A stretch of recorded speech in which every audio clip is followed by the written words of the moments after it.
Hey everybody, my name is Paul Eston Jr., aka Boy Green. I'm the New York Jets digital reporter for Heavy.com. Welcome to my YouTube channel, youtube.com/BoyGreen25. And of course, we're streaming live also in two other locations, my Twitter account at BoyGreen25, and for today on my Facebook page, The Jet Zone, which is my weekly New York Jets podcast. We had Joe Caporoso on earlier this week. Also, we're planning on having Zach Rosenblatt of The Athletic on later this week. We'll also have a Patriots insider as well. Looking forward to Pat Lane joining us for a late evening visit tomorrow night. So we've got a jam-packed week and lineup, and for good reason, because we have a phenomenal matchup going on here this week. A couple of quick announcements, and then we'll get this party started. First off, if you're watching, make sure you show your support. Like the video, hit subscribe down below, and feel free to get involved in today's show. We are a show of the people. I am a Jets fan. You people are Jet fans, and we want a symbiotic relationship. So you hook us up, we'll hook you up. Ask questions, comments, topics, anything you'd like. We'll get all of that involved on the show. I want to do two quick shout-outs, and then we'll welcome in my co-host who joins me every Wednesday. Either he joins me or I join him on his channel. By the way, the Buffalo Jet fan. His link to his YouTube channel is below. He'll be joining me in just a second. I want to give a shout out to our sponsor that makes today possible, and that is our boy Roshan Joshi. And before I give this read for his business, he is a fellow Jets fan. His wife is pregnant. They're about to have their baby at any moment. Again, a fellow New York Jets fan who helps support the show and allows it to be possible. So shout out to Roshan out there. Love you, buddy, and good luck to you and your wife who are about to have your little girl. So shout out to you sitting there at the hospital, Roshan. But Roshan, by the way, is a fellow Jets fan. He has his own business, and he wants to help people out. He's really a man of the people. He's really cool. You can follow him on Instagram at Rojo Sharp. And here is his business. If you're curious about real estate or creating wealth through real estate or business, our friends at XV Community hold a free weekly Zoom call for the public with a different seven-figure earner on as a guest every week. You can connect with peers, learn from guests, and ask questions. Again, Roshan does this for free. XV Community has one of the best lineups every week in real estate investing. If you want to go fast, go alone. But if you want to go far, go together. And again, you can learn a lot more about this. For me, I've kind of rented my entire life. I've rented my entire life. So learning some different things about real estate has been super beneficial. And it was kind of scary at first, but Roshan's really helped with these free weekly Zoom calls. So make sure you guys stop in. That sign-up page is below. Remember, it's free. So go ahead and give it a whirl and let everybody know what's up. And everybody, like I said, make sure you get involved in the comment section. Without further ado, let's bring him in. The Buffalo Jet fan for the biggest game in gosh knows how long. Let's bring him in. Again, the Buffalo Jet fan. There's his handsome mug right there. What's up, Buffalo? Boy Green, what's going on, dude? It is, I feel like we may have been saying this a few times, like, wow, this is the biggest game since I don't even know. So reinsert that same conversation here, I suppose, but this one just feels massive for all the ripple effects. Of course, if the Jets win, we know the stakes. If the Jets win, it doesn't matter what no one else does. I know in the past we've had playoff situations and other things. Well, if the Jets win and this team loses, but this team ties, and then this team does to this team, and we have all this hoopla. No hoopla. Jets, New England Patriots. You beat the Patriots. You are in numero uno position. You are in first place in the AFC East after 11 weeks of football. It doesn't matter what the Bills do. It doesn't matter what the Dolphins do. And they're on the bye week. Enjoy Cabo for all I care. And, of course, obviously, you're playing the other team in the division, the New England Patriots. So if you win, you're in first place. If you lose, there's a realistic path that you are in last place in the AFC East. Hey, that's the nature of the beast. That's how tough this division is. So with that being said, Buffalo, man, are you ready to jump in the pool and say this is the insert biggest game since insert blah, blah, blah? Yeah, I think, it seems like it's the biggest game of the season, or it's the biggest game in 6 years and since last week, right? And that one was the biggest one since exactly. That's kind of how it works when you become a decent football team for football team for the first time in 5 or 6 years. Yeah, I am. I think this game for the Jets it's as meaningful as a mid-season regular season game could possibly be. It really is, because number one, we'll talk about the Jets side of things, but number one, you beat the Patriots and they're done. You look at their schedule ahead; it's a gauntlet. I think they're the 4th most talented team in the division. You kick them to the cellar, and I think they're staying there. Goodbye. Love to see that. Ooh, And yeah. if the Jets win, not only, Paul, will they assuredly be in first place in the AFC East, the Chiefs play a division game against Justin Herbert and the Chargers. The Jets could be the 1 seed in the AFC, controlling their own destiny with a first round bye. Look, it's a long way to go, but man, and me and you both were very optimistic. We both said about 9-8, sniffing a wild card. I got to be honest. I wrote the division off. I handed this division to the Buffalo Bills, barring a injury to quarterback. I didn't see the division being up for grabs at this point in the year. It's really exciting to see. And I mean, I don't want to hold the scars of Jets past against a bunch of players and coaches who have never been here. So if the Jets lose, they still control their own destiny to the playoffs, and if they lose and they end up making the playoffs, it's fine. I get that. But as a fan, you got to have this one. You got to have it. You can't get swept 7 years in a row by this team, especially with the way that we lost with a comedy of errors last time, and we finally have the better roster. You can't convince me that the Jets don't have the better roster than the Patriots. And Robert Saleh said it himself. He knows that they got to break this streak. It's 13 in a row. It's got to end. I won't say it's a must win, but how about this? It's a can't lose. There you go. There you go. I like that. Very nice. And shout out to Bart Scott with a little can't in there. But I have to, I know Buffalo, you just said that me and you were both at 9-8. I don't know about you. I'm pretty sure that I said 11 weeks in, the Jets would be the number 1 seed in the AFC. I'm pretty sure I said that in the offseason. I'm pretty sure we can fact check that. I mean, come on. I mean, that's unbelievable. Did you hear the words that just came out of your mouth? Like, that's the thing that's crazy is there's no if all these things happen, that's the thing that gets me freaking giddy. That's the thing that gets me there. And the thing you just said, let's put like a little bit of meat to what you just said and add into that a little bit. If the Jets win, they are 7-3. And vice versa. Obviously, with them winning, the Patriots would lose. They drop down to 5-5.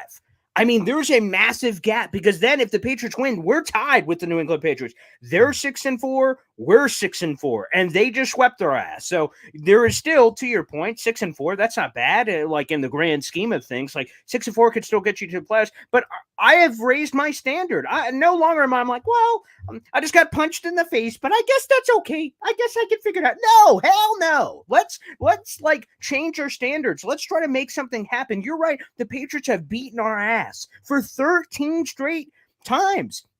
They've swept us every single year for the last bunch of years. Last time the Jets, I was just doing all this research. I wish I didn't have to. So the Jets haven't beaten the Patriots since 2015. That was 7 years ago. One team. You played twice a year 7 years ago.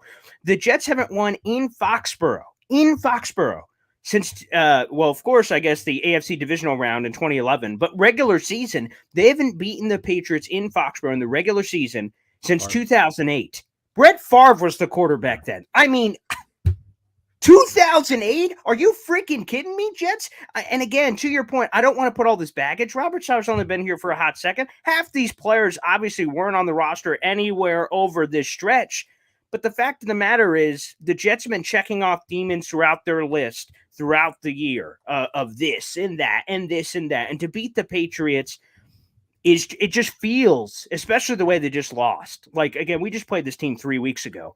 The Jets could have been up 17-3. They ended up only being up 10-6, and all the air left out of the stadium, and that opportunity just slipped through their fingers. The Jets are the better team. They're the more talented team, and they need to figure it out. They need to find a way. Can't lose, can't, have to win. I don't care. That to me will say they're different. I know they beat Buffalo, and that's a supreme win. But it's almost like those ones that we talk about in the offseason about what's a win that means greater to the NFL than what it means to us as fans. Beating the Patriots always meant more to me as a fan. The Buffalo win's phenomenal. And again, keeps the division alive and all kinds of things. And that's supreme and awesome. Beating the New England Patriots and ending that horrible streak and at the same time doing all the things that we could possibly do, that is on the forefront of my mind. That is so incredibly important. Buffalo, there is one thing I do want to work in here is the Zach Wilson stuff. Also, welcoming a couple of people in here, give a couple of random shout outs.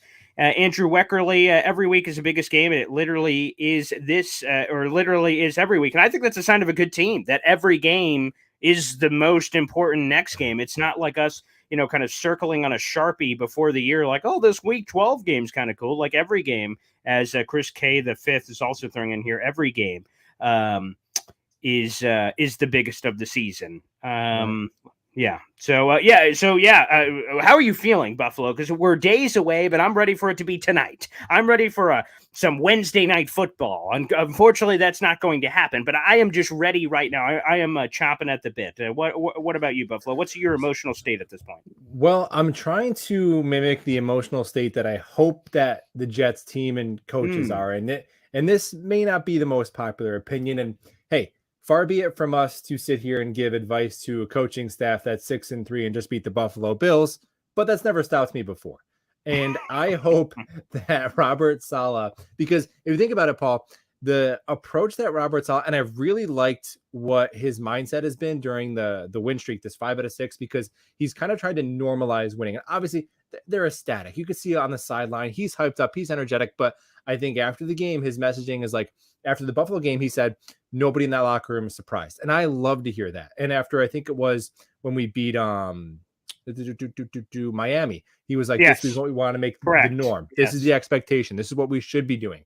And that was the messaging on all 5 of those wins out of the 6 games. And there was only one game where the messaging felt different, where there was bulletin board material and Jeff Ulbrich, and we had this one circled, and we can't wait. And CJ Mosley's coming out in a Bane mask. As a fan, I freaking loved it. But I don't know if it's a complete coincidence. That's the only game where the messaging was built up to this regular season Super Bowl, and then we're shanking punts. We're missing kicks. Veteran players are committing mental errors. Zach Wilson tries to play hero ball, plays his worst game of the season. Maybe it's not. Maybe it's a correlation doesn't equal causation thing. But I would prefer to just do what's been working. Just they're the next team up, and we're just going to do what we do. And if we do what we do, we're better than them. And let's just win and move on to the next one. And does that make sense? It does. And I'm going to be honest. I think the problem with the first one, and again, I was part of the problem, and I'm still going to be part of the problem heading into this one because I'm a fan. The main thing, that's what Robert Saleh says. Yeah. But you could tell from the players that obviously is not what was being said behind the scenes heading into that first Patriots game. They talked about, they were either smiling, the Jeff Ulbrich wink at the camera, the revenge, the vengeance of giving it to the Patriots, and that this, again, whether you want to call it regular season Super Bowl or whatever, this game obviously to this team, despite what they said, for the most part in public eye, meant so much more to them. There was a lot of emotion. So it was somewhat emotionally exhausting to lose that game, and I think that's what really fed into that Michael Carter pick 6 that wasn't. I think now that we're separated from it, I think the team is going to be much more business, especially with what's at stake beyond just the emotional stuff. It's just we're going to take care of business. But us as fans, again, still have all that emotional baggage, which leads me to this, Buffalo, to you, besides the Jets scoring more points than the Patriots, which is a key, certainly, in the game to do that, to get the dub. What to you is the thing that needs to happen for the Jets to win this game? Who either a player, an X factor, an item during the game, turnover battle? What is it? What's the thing in your mind that the Jets have to do to win this game on Sunday? I think the game against Buffalo was a pretty good blueprint. And I think the biggest thing strategy wise for the game, I think the Jets put a good game plan together last time. The problem was Zach Wilson struggled and the offensive line didn't do many favors. I think that was the biggest reason. And the defense struggled early on 3rd down. But I think you have to be more balanced on offense. I think after we lost Breece Hall, Mike LaFleur kind of was like, all right, I guess running's out. But then you realize the following game, it's like, no, Michael Carter and Robinson, they're the 2 backs that you could still feature a balanced offense with. I think it's the biggest strategic change is stay balanced on offense. Then on defense, the Bill Belichick knew he was not going to mess around with Sauce Gardner and DJ Reed, and he tried to throw the ball to anyone else. Michael Carter, outside of the callback pick 6, did struggle a little bit against Jacoby Myers in the slot, and then CJ Mosley, who's an animal still in the run game and tackling machine, he looked kind of stuck in quicksand in coverage a little bit. So I expect that's what the Patriots are going to want to do. They're going to want to try and take advantage of our safeties, our linebackers, anybody else not named Sauce Gardner and DJ Reed. That's what they're going to want to target. And if you remember, Paul, it seemed like every 3rd and 7, 3rd and 9, there was just those crossing routes that just killed us in picking up those first downs. So whatever the coverage is, whatever you want to call it, whatever the lingo is, find a way to adjust to that, because the front four have maybe had its best game of the season. I mean, my God, they were absolutely unbelievable. And I think that Mike LaFleur, he schemed up a good passing game. The offensive line has to block better. I think the offensive line is starting to get build some chemistry a little bit. They played really well against Buffalo. No Max Mitchell. I don't know if you saw that. It's going to be Cedric Abui again at right tackle, and obviously Fant is out as well.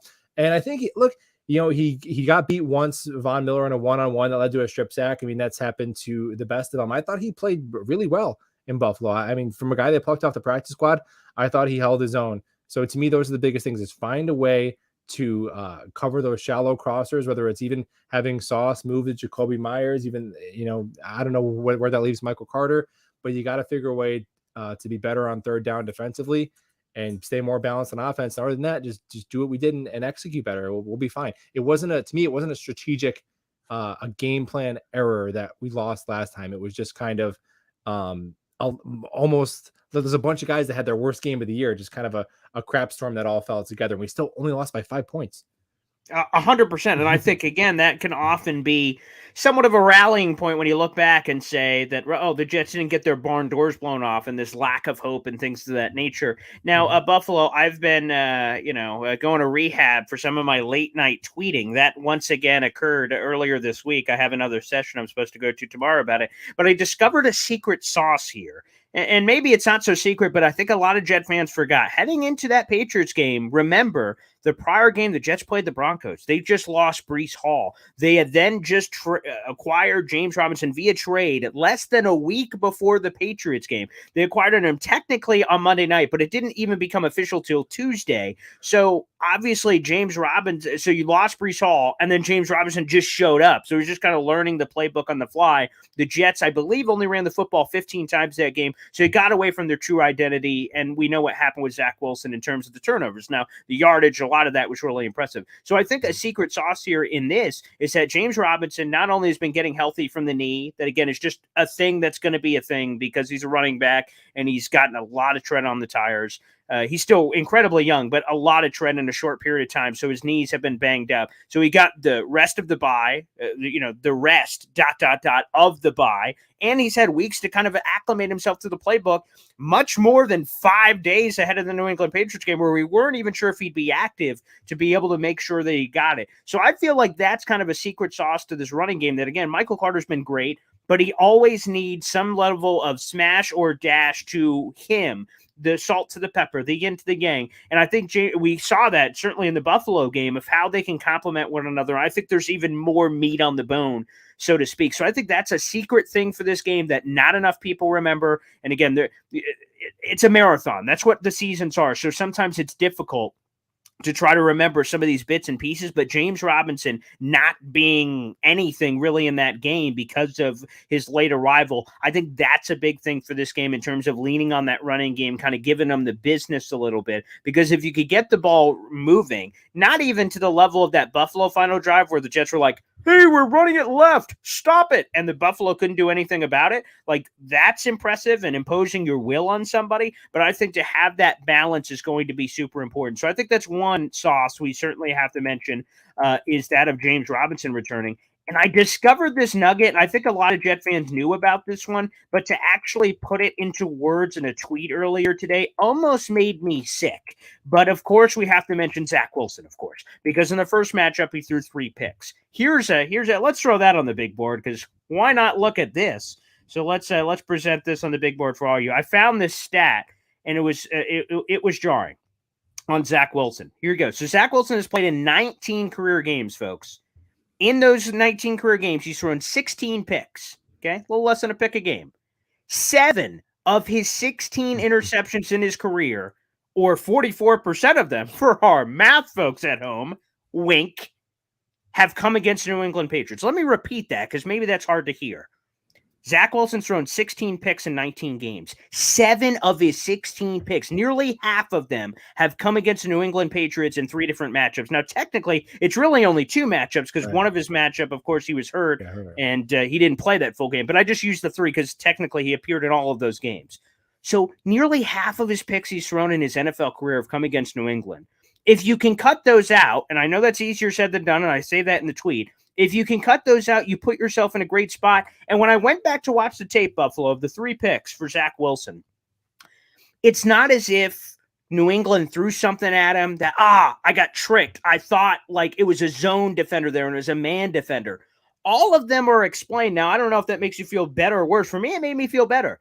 The first pick, of course, he's just off his back foot. It's just dumb. Like, set your feet or deliver sooner, because he was flashing early, so he could have done that. So again, that to me was a Zach Wilson problem. That wasn't the Patriots doing anything crazy, some throwing some creative thing at you. Zach was plant your gosh darn foot. See the guy, he's coming. You know the routes. Throw it to him. The second one, of course, trying to throw it out of bounds. Again, peg Buffalo in row 300, hit him in the face. Do not float it on the sideline where it's risky. And then the third one where it's just like, Kobe, and just kind of chucks it up and hopes someone makes something. So those were the 3 picks from Zach Wilson. Again, not something New England just threw at him, nothing they confused. It was just kind of Zach Wilson being dumb. And he's a young kid, and that's going to happen. But that made me feel a lot better. The stat overall didn't, that 7 of his 16 picks came against New England, but that's the thing that has to be reined in. And I think it's going to be tough, Buffalo, and this is where I want to go, because Zach Wilson probably knows that stat.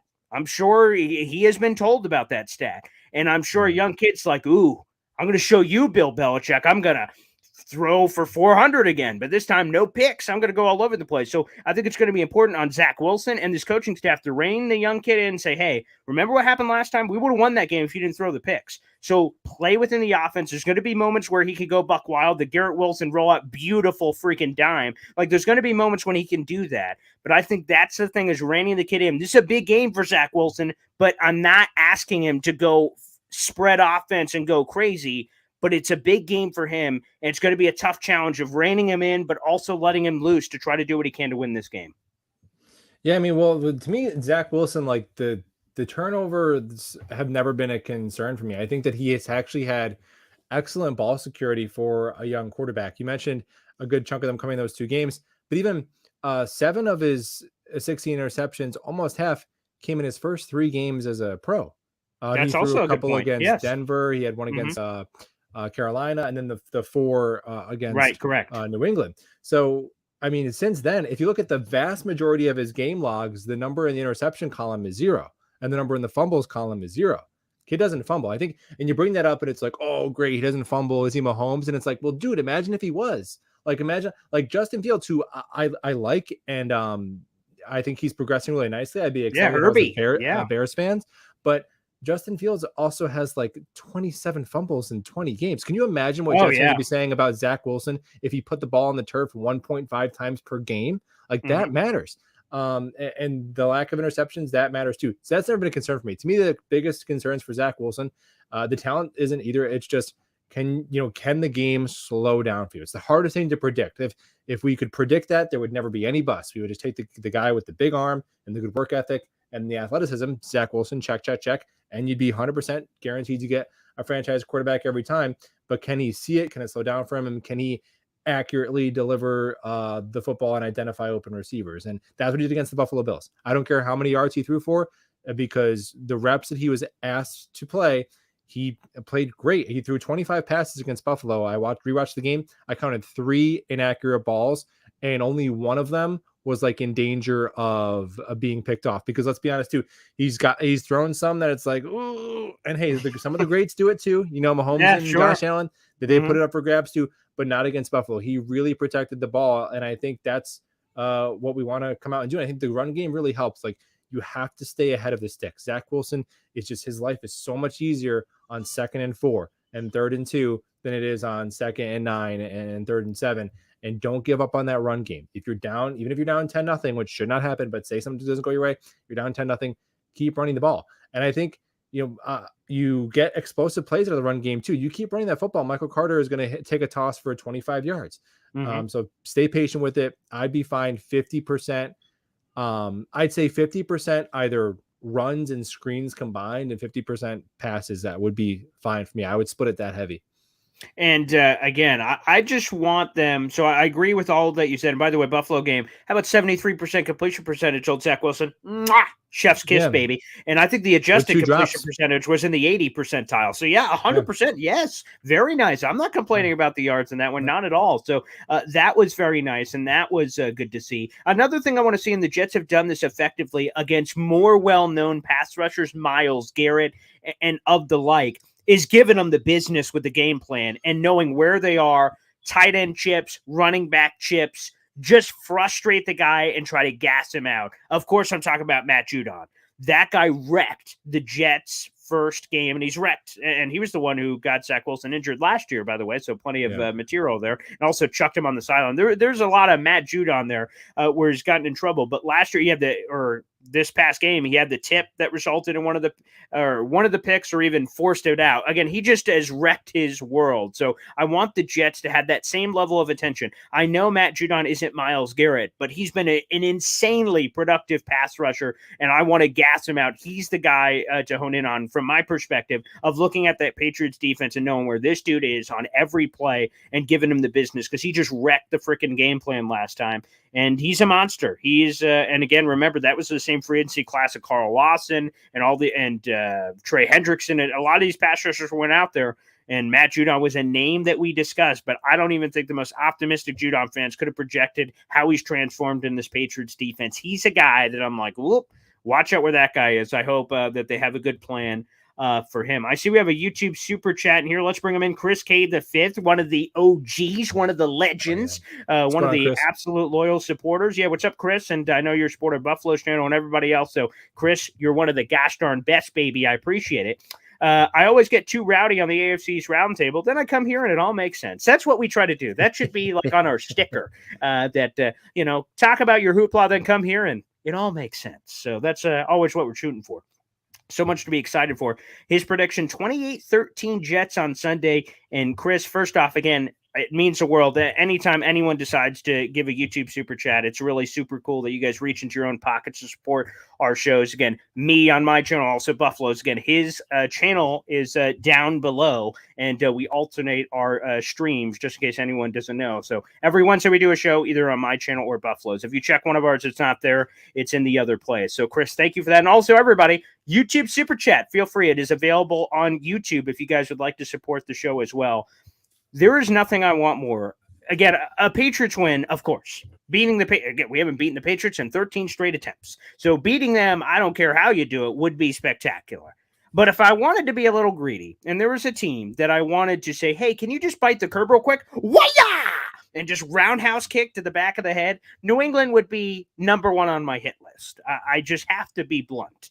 And the way that Bill Belichick, because I watch the opponent's press conferences both for my job doing the Jet stuff to hear what the opponent is saying, like players and interviews. So I spend a lot of time doing a lot of that every week.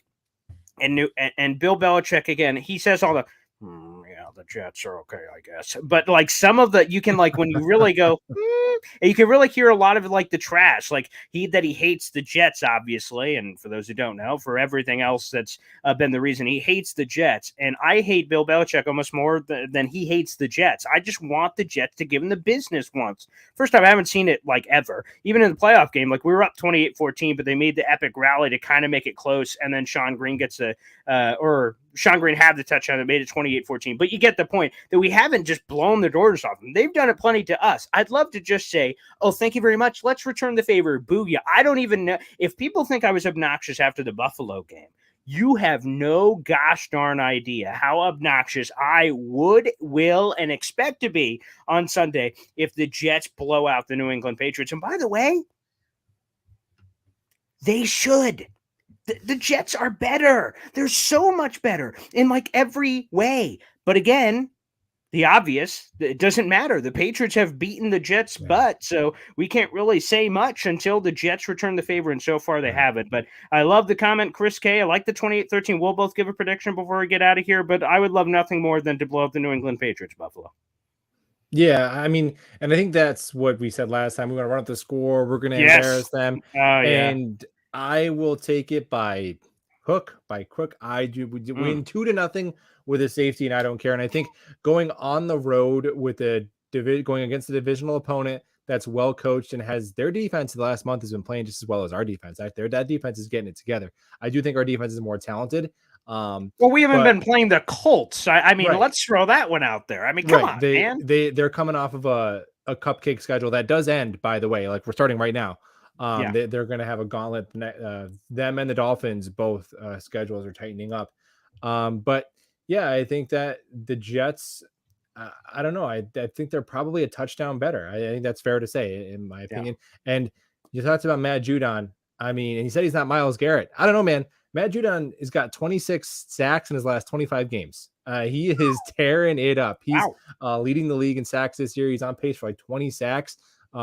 He's a game wrecker, and I would give him the Myles Garrett treatment. I would attach a tight end to wherever he's at, and just like you said, like make him do everything but just pin his ears back and get after the passer as much as you can. Look, 3rd and 8 is going to exist. You're going to have to do that eventually as the NFL, but run at him. Or you know what? You do a little fake screen. You get his hands up in the air and you turn it into a draw and you get Dwayne Brown, boom, right in his solar plexus. And he wants to come rush the passer, and then there goes Garrett Wilson on an end around. Now he has to go chase him down, play middle linebacker. He's coming in for the rush. And now, it's a screen over his head. Like make him the least amount of reps possible of him just going against one human attacking Zach Wilson in an obvious passing situation. That's what we want to do. And I see Mark Reese is asking this question. How much is the Jets home playoff game tickets this year? Over $200 for nosebleeds. Again, if the Jets had a home playoff game, it would be the first time they've been able to host one since 2002 when they won the division. They got to host that. That is the crowning achievement for winning the division. Yeah, I'm sure it'll be expensive. It's been a long time, and buy your tickets now, baby, because they're making a run. If they get into the playoffs, which, again, they're in a really good position to, they have all the ingredients, especially in the NFL this year, to make one of those runs. Especially, I think a lot of people said that the Jets' version of what they were able to accomplish in 2009 and 2010 with an elite defense, good running game, and then the occasional pops. Remember Mark Sanchez in the it was the year 2010, but the 2009 AFC Championship game where he had the pump fake to Braylon Edwards for the Colts touchdown that put them up like 17-6 at the end of the first half. Like you had the occasional pops from Mark Sanchez, but obviously the offense wasn't there. A lot of people said, well, that was cool that the Jets did that because you can't do that in the modern NFL. I would disagree. I still think in this current NFL that if you have that formula in a very similar sense, I believe the Jets have all the ingredients with special teams, defense, and running game, and again, the occasional Zach Wilson pop to make a run. Do you disagree with that, Buffalo? Well, it's interesting because over the summer I would have, and that's why I think in the beginning of the year, there was a lot of Jets fans saying the whole like, Mark Sanchez thing with Zach Wilson and comparing it to those teams. And I didn't buy it at first because I'm like, I think number one, the league has become way more quarterback driven in the last 10, 12 years. And then number two, I wasn't really quite ready to put this Jets defense on par with those 2009, 2010 Rex Ryan defenses. But now, yeah, I mean, the Jets arguably have the best defense in the league. So that's a check to me. And I think that, I mean, if you look at statistically what those Rex Ryan defenses did in 2009, it was absurd. Like with how far ahead they were of the second team. But I will say this, I think that this Jets defense is way more effective at getting home without blitzing than those Rex Ryan teams ever were. Rex always had to blitz to get home. He was never able. I mean, he's not the general manager. It's not his fault. But I mean, who was his best pass rusher he ever had? I mean, Calvin Pace, with all due respect. Probably. He never had a Quinnen Williams. He never even had a Carl Lawson. He never had even a situational guy like Bryce Huff, like Cameron Maben. We tried to do it for a little while, but he never had guys like that on the front. Brian Thomas. Yeah, and look, Brian, and look, these guys are great football players, but they're just not like edge rushers or that strike the fear into offensive linemen. So that's a check for me. And the other part is this brand of football we're seeing around the NFL. It's a little bit of a 2010 year. I don't know if you've noticed this, Paul Boy Green, but the NFL is allowing defensive backs to play through more contact than I've ever seen in recent years. And everyone's crying about it with Sauce, and it's like the haters on Sauce they're not wrong, but they're not wrong for the reason that they are wrong. They're wrong and they're not wrong. They're not wrong in saying that, yes, in previous years, what Sauce is doing would get called, but it's being called around the league. I mean, the fact that there's like this conspiracy theory that people think that the refs are doing like a rookie on the Jets a favor is the most hilarious thing I've ever heard. That's in my very life. weird with alternating officials in different games in different stadiums. Yeah. But then also like throwing the flag on John Franklin Myers just to tighten it all up and make sure it's all on the hush hush. Even it out. It's a very, you want to make it too elaborate. obvious, right? Yeah, it's a very elaborate scheme they got going on. But they're right. I mean, you're watching that Bills versus Vikings game, and I'm like, dude, these defensive backs got a handful of Justin Jefferson's jersey every freaking snap, and they're letting it go. And I love it because it was so frustrating to see yellow on every single big third down. And the result is scoring is down 7 points a game across the league. Running attempts and efficiency is at a 7 or 8 year high. Teams are getting punished for having no run game. The Rams, the Bucks, the Bills, they can't run the football, and now they're going to have to figure out a second pitch. So this might be the time to strike. Like this Jets team is kind of built for this wonky throwback year. They really are. 100%. And I'm sure you did see this, Buffalo, because you see all, of course, as the Buffalo Jet fan. But Bill Belichick last week, again, it had to have been maybe the week before. It had to have been because they don't speak during the bye week normally. But Bill Belichick randomly brought up CJ Mosley and said he's a guy that, almost knew what our plays were because, like he's so smart. Did you think that was like a subtle, like, cheater? Or was he just like giving all the rose petals in the world to CJ Mosley? Because to me, I've seen fans somewhat split on that quote unquote compliment. What say you? I think that it's hard to think that those words weren't very carefully chosen because coming from him, like he knows what that sounds like. Right. Like, dude, you literally got caught and like punished for doing the exact same thing you're kind of implying. Yes. So to me, I feel like Belichick is a man of very few but very deliberate words, and he's an articulate guy. No one ever accused him of being dumb, and he could have articulated that message in a dozen other ways that wouldn't have implied anything. I don't think that was a mistake. I feel like that was just a kind of just a weird random low blow. It's odd. I don't know. I did. Like, some people just overlooked it and said there was nothing there. I'm like, coaches know. Right, exactly. Like coaches know what they say. They know, like Saleh, a couple of times when he's been caught, like he knows, like when he said the Mike White thing, like, oh, you never know. Like he knew as soon as he said that, what that would then do. So coaches are not dumb, like for the most part, that they know what they're saying and the impact that it can have. So when Belichick said that, I went, muy interesante. Let's go to a double dip here. Not only is Michael Lando digging into his pockets for a YouTube super chat, you grab your reading glasses out, kiddos. See that little symbol right there? Boop, boop, boop. That's because he's a member of the Boy Green Super Fan Club. That means every month he's paying his hard-earned dollars to support the gosh darn channel. You could do the same thing on Buffalo Jet Fan for a, quote, cup of coffee. Make sure you support us local content creators doing everything we can. Yeah, just Tim Hortons it up, baby. Give it an old double D perks, the old Dunkin' Donuts. Make sure you can. So appreciate the support in both realms, Michael Lando. You are the truth, the real MVP. Here's some money to put towards being obnoxious against the Patriots. F them. I'm so done with them. So, yes, hard-earned money and well-received. Yes, this is feel free to use this as like almost your swear jar at home. Like you're like, all right, here's my $5. Up yours, Grandma. And just so you could just kind of go off. So feel free to use that as any part of your platform that you wish. And again, I just thought this is just kind of a weird side note because, again, we are firmly on New England. I didn't realize, and I think we talked about this like a week ago or something, Buffalo fans are so annoying. Like that they've transformed from the, begging for change on the sideline of like, we haven't been to the playoffs in 17 years. Losers. And then now all of a sudden, and you should know better than anybody being in Buffalo town, that all these guys, like I had all these butt-hurt Buffalo fans in my DM saying, you didn't have to go that hard with the receipts, and Buffalo fans say we're going to destroy you. I'm like, hey, man, no one's safe. I even threw Lavernius Coles and Wayne Corbett in the pile. I'm willing to throw anybody in the fire. No one is safe. So some of those those Buffalo fans whining and crying in my DMs.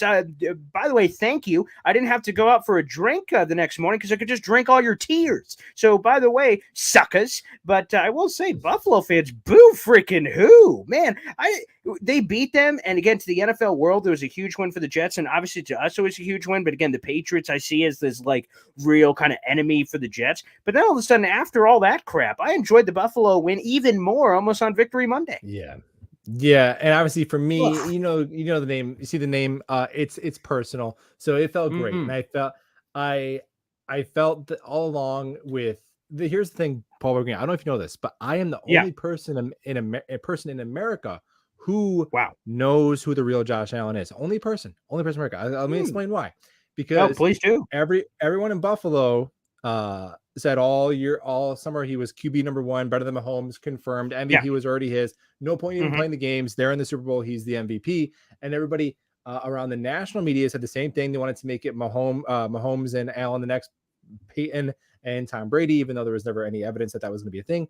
And everyone else, football fans around the country, they don't see a ton of Josh Allen. They just saw those 2 amazing playoff games, which were maybe the best 2 back-to-back playoff games I've ever seen a quarterback play. I will give Josh Allen that. So that's what they're all basing it on. Then there's me, a guy who's not a Buffalo Bills fan, but also watches all of Josh Allen's regular season games by being a Buffalo. So the only person who really knows the truth. And what I've seen with Josh Allen is an absolute freak of nature, a unicorn. Yes. And a really, really good dude. I wish I could hate him. Like I hated Brady, but I can't hate Josh Allen. He's a good dude. But also, I have never seen a quarterback try to give the football to the other team more, and the other team say, no, I don't want it, than Josh Allen the past 2 seasons. And finally, the bill has come due. It's regressing to the mean. I mean, 4 or 5 times a game, he's like, here, take it. I don't want it. Remember the Houston Texans playoff game? Here, oh my gosh. I mean, and it's again, and he threw it in triple coverage to a fullback once. I went, what the hell is this guy doing? He's always and again, the Jets haven't had a quarterback this special since. I understand all that, but as a football fan, I thought the crowning was laughably premature, and he's always been top 5 in turnover-worthy plays. He leads the league in interceptions and in fumbles, and he just single-handedly cost his team 2 straight games. So that's on Josh Allen. But I will say, with Bills fans, tighten up. Like, you guys are an absolute shambles. You lost 2 games by combined like 7 points to 2 really good football teams. People have hundreds of people. If you guys haven't seen this, this is embarrassing, by the way. Buffalo Bills fans have put together an online petition in support of Josh Allen with a letter saying, hey, Josh, I know you've been turning the ball over like nobody's business again. Not only does he lead the league in interceptions, he leads the league in turnover-worthy plays as well on top of that, but also the literal ones. So he actually, the ones that count, and there's a lot of ones he's also committed that haven't counted. It's like guys dropping the football. And they have this petition online right now. I'm not even kidding. You guys can Google it. Go Bing search it. Okay. There are hundreds, maybe thousands of people that have now signed this thing in support of Josh Allen saying, don't worry, Josh, we're going to turn this around. What the hell? You've lost 2 games. I know it's more than that. They've lost 3 technically on the season, with the Dolphins lost 2, but you lost 2 in a row, and all of a sudden, in 2 losses in a row, you're getting an online petition to sign on.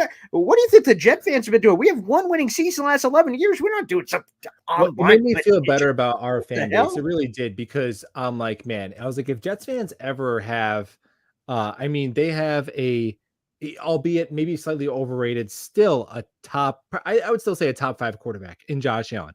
They have no doubt. A head coach who has completely changed their culture and taken them to the playoffs 3-4 straight times. Brandon Beane has done a great job. Good GM. Yeah. They have the top 5 defense the past 3 years. And now you lose 2 games. By the way, they were 7-6 last year, and they still ended up going on a run and making the playoffs. You had 13 seconds left, and if they win that game, who knows? They might win it all. And now you're in complete and utter shambles because you lose 2 games, and they're calling for their coach's job.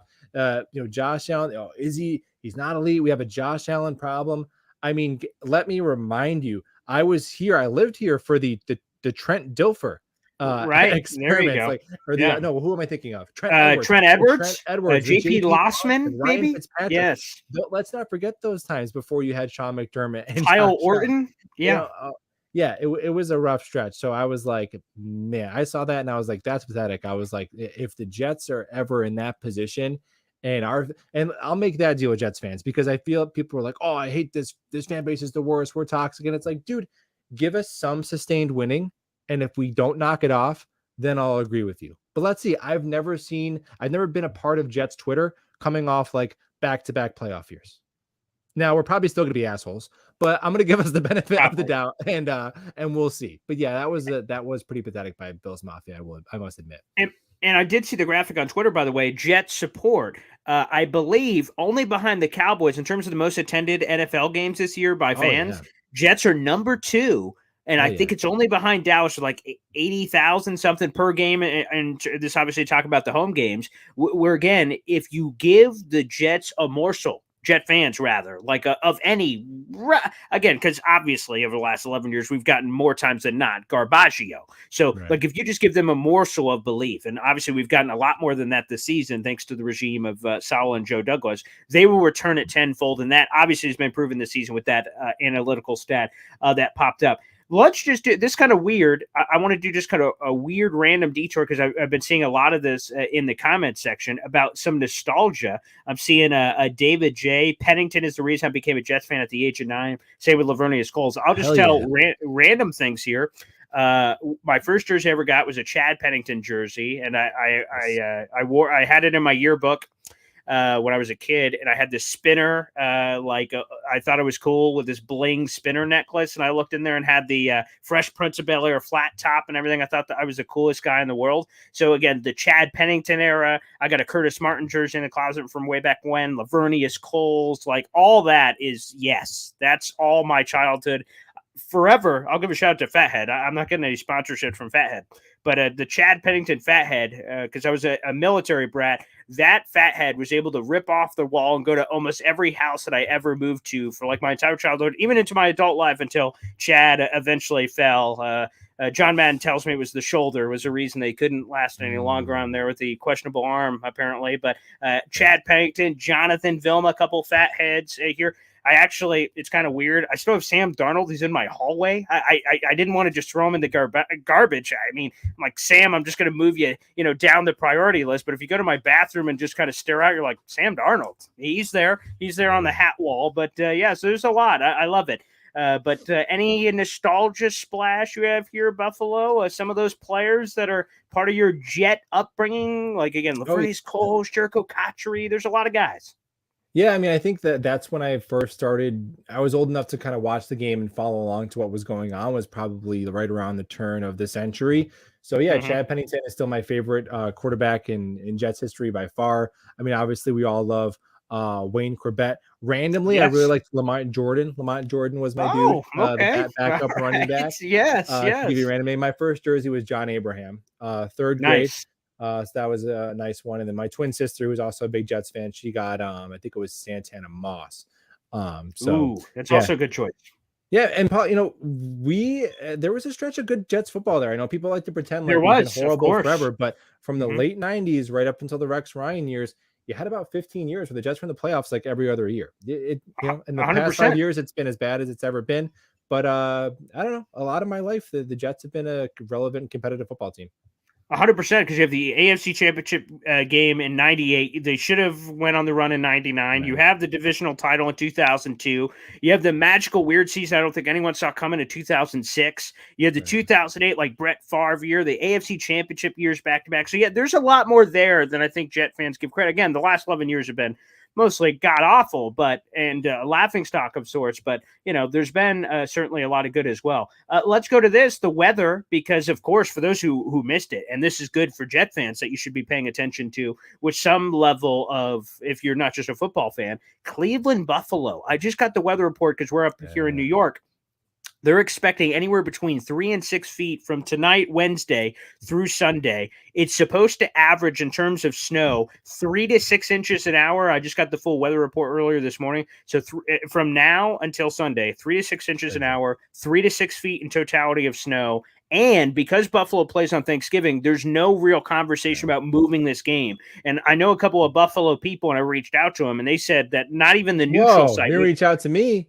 A couple Buffalo people. Who's on the list that had a Buffalo Jets fan of your Buffalo people? Yeah, I guess I should have went to you.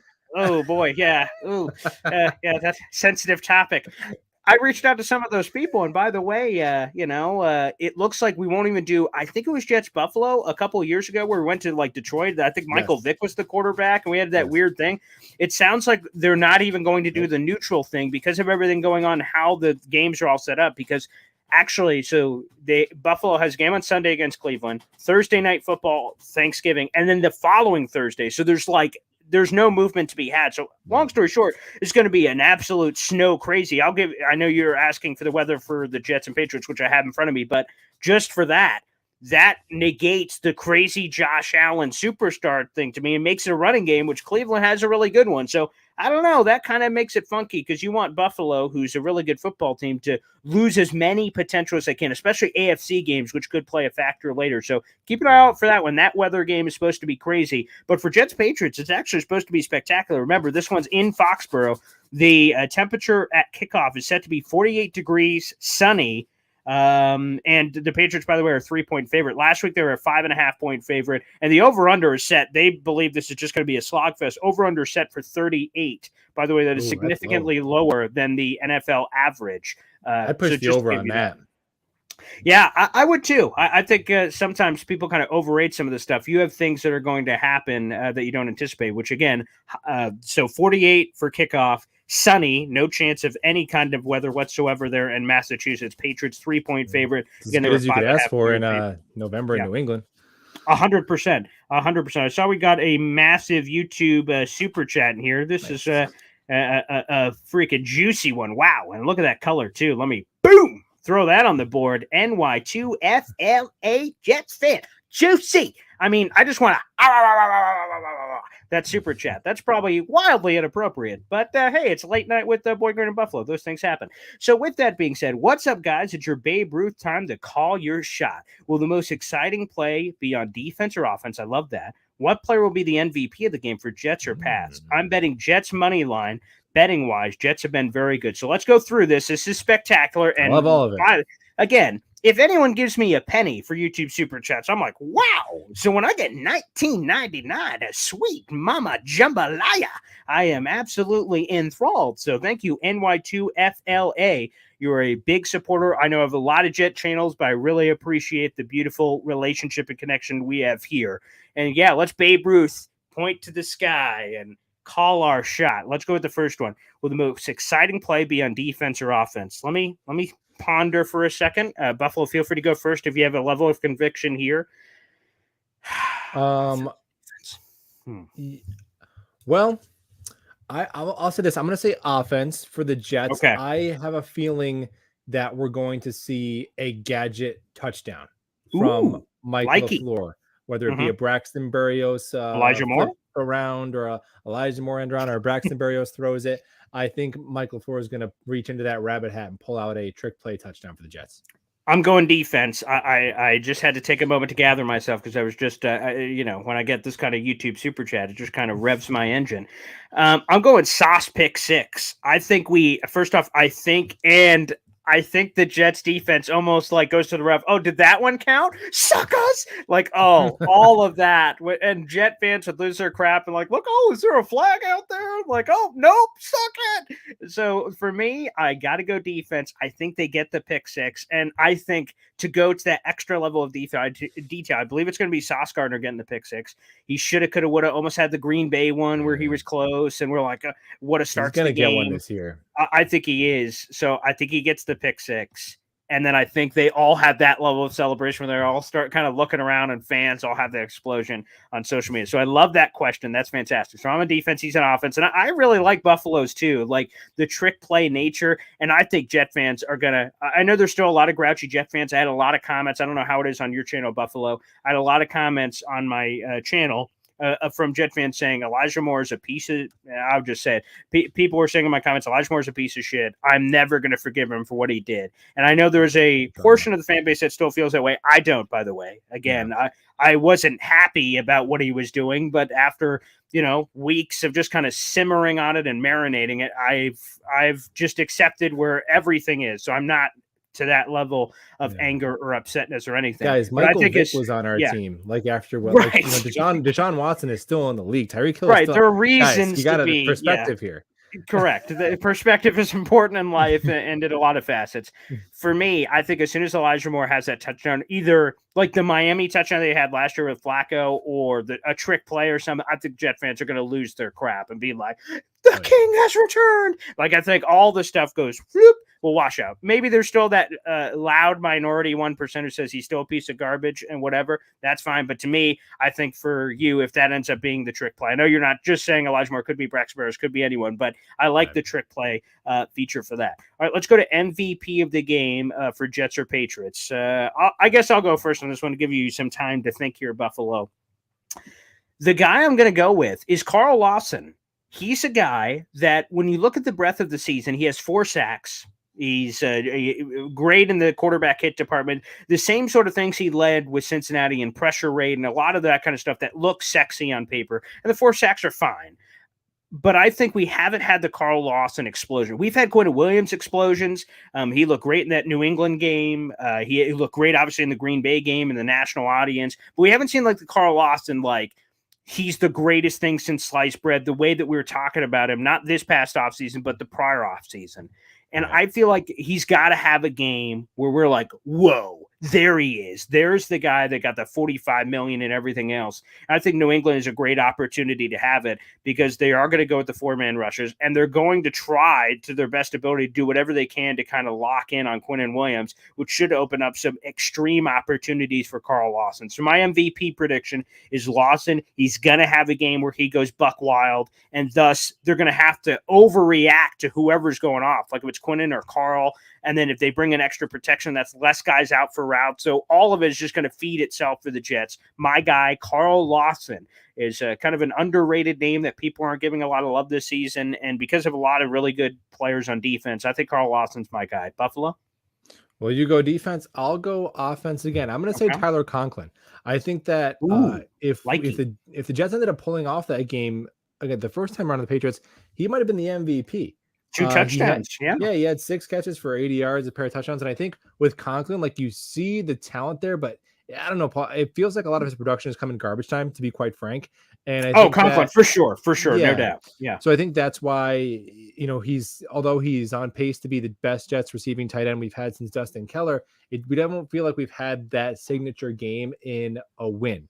And I think that this could be the game for that. I think the Jets, LaFleur was clearly scheming up those tight ends a lot against the Patriots last time.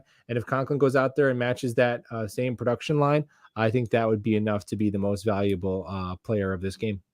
I love that. And NY2FLA, again, thank you so much, brother. Really appreciate that. I'm seeing a couple other people sprinkle in predictions. Greg Zuerlein hitting a 55-yarder to win the game. That'd be nice, by the way. Another underrated factor, really, for that Patriots game is the special teams. Braden Mann basically handed, at a minimum, 6 points to the Patriots on a silver platter, and thankfully it was only 6 because the Jets' defense is kick-ass. But he had several shanks that put the Jets in horrible positions. He also missed a field goal. And Nick Folk, that guy sounds familiar. He is a freaking stud. He had like 4 or 5 field goals in that first matchup. So he's elite. You need to at least be competent in special teams. And they got freaking waxed. I think that one was a big thing as well. And I'm seeing a lot of people talk about the legends. Dakota J. Keyshawn was a legend, but still acts like you don't know the Jets. He's fake. I'm 100% on that. Like, I love Keyshawn. I know, like, Connor Rogers has the Keyshawn Johnson jersey. A lot of people still have the Keyshawn jersey and Keyshawn. Like, dude, he doesn't embrace the Jets at all. Like, Braylon Edwards, who was here for however long he was here, is, like, all aboard on the Jets. Like, there's certain Damian Woody.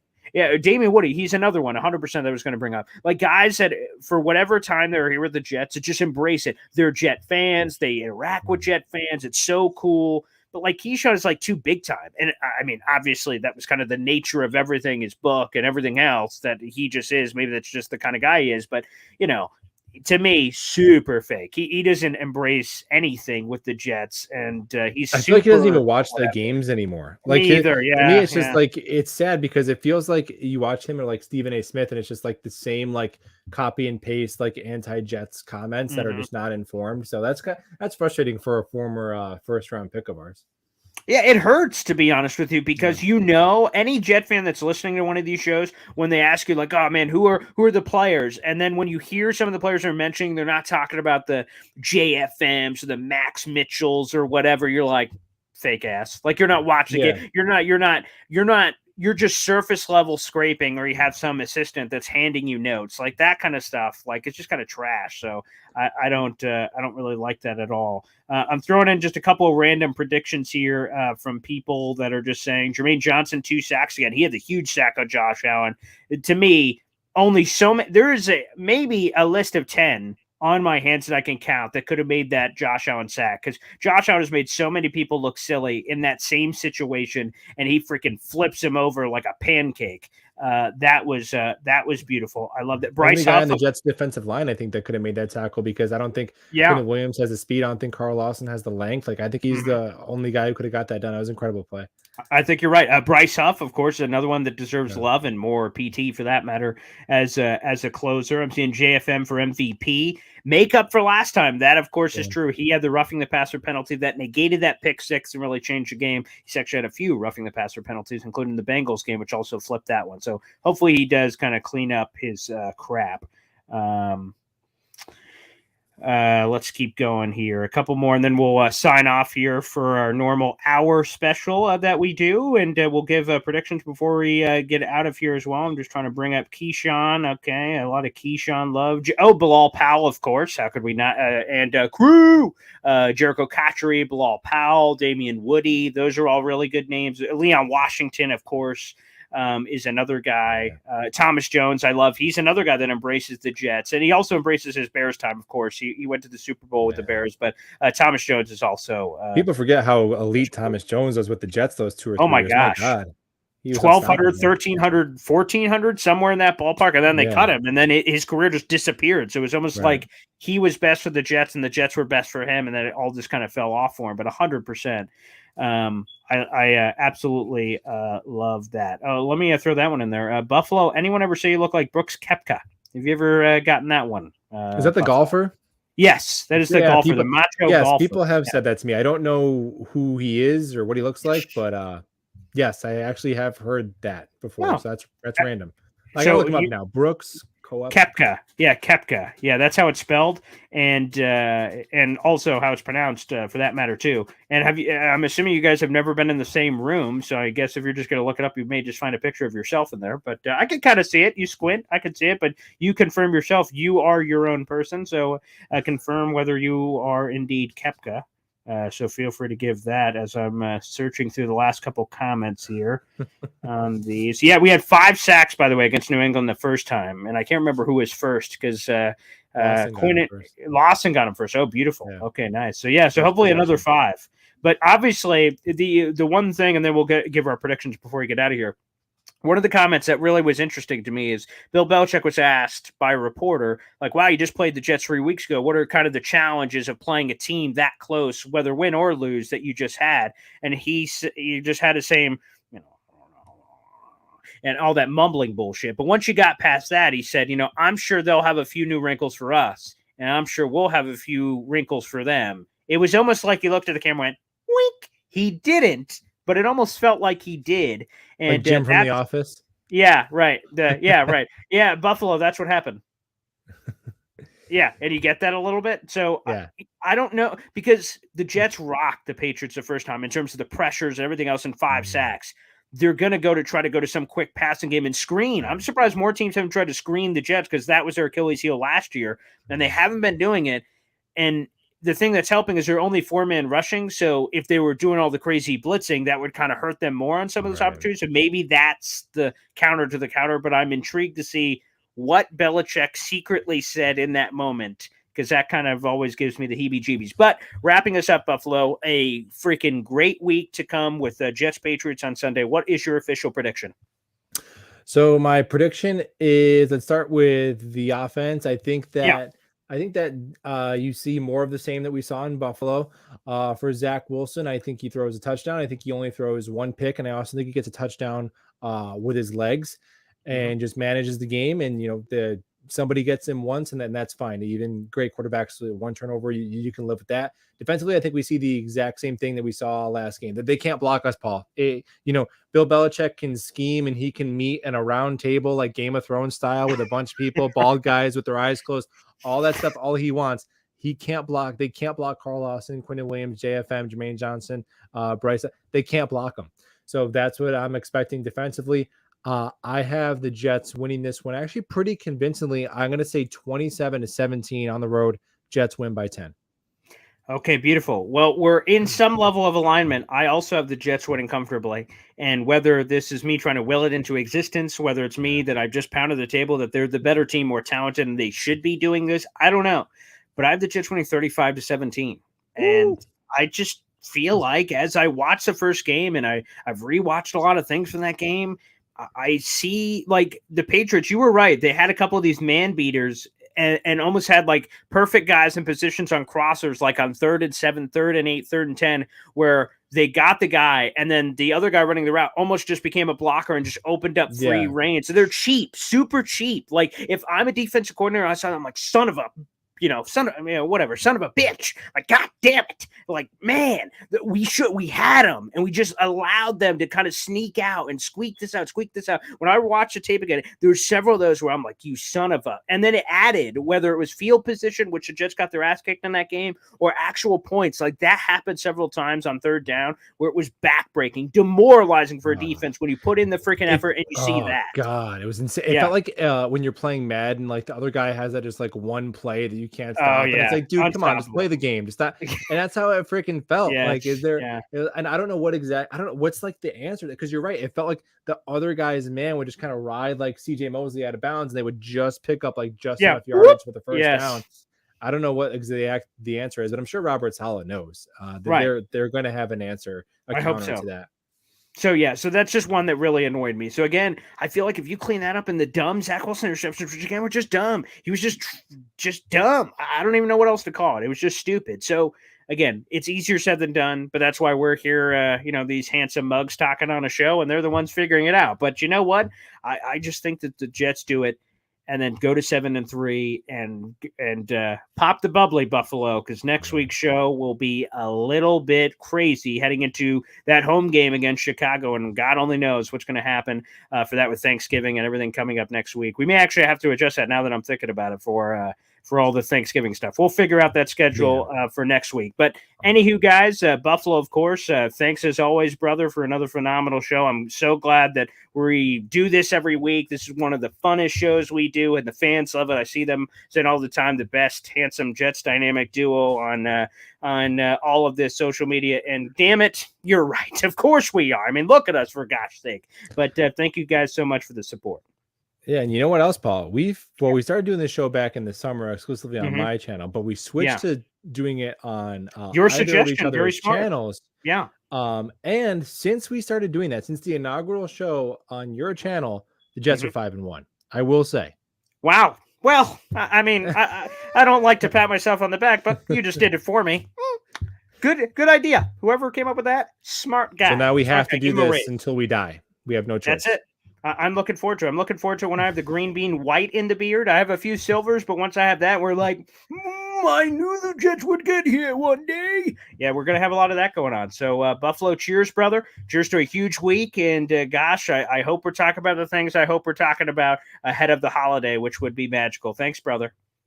Take care, Paul. See you, everybody. Good night. Yep. And thanks all the fans. Thank you so much for tuning in. We'll see you later this week on the channel. Thanks, everybody.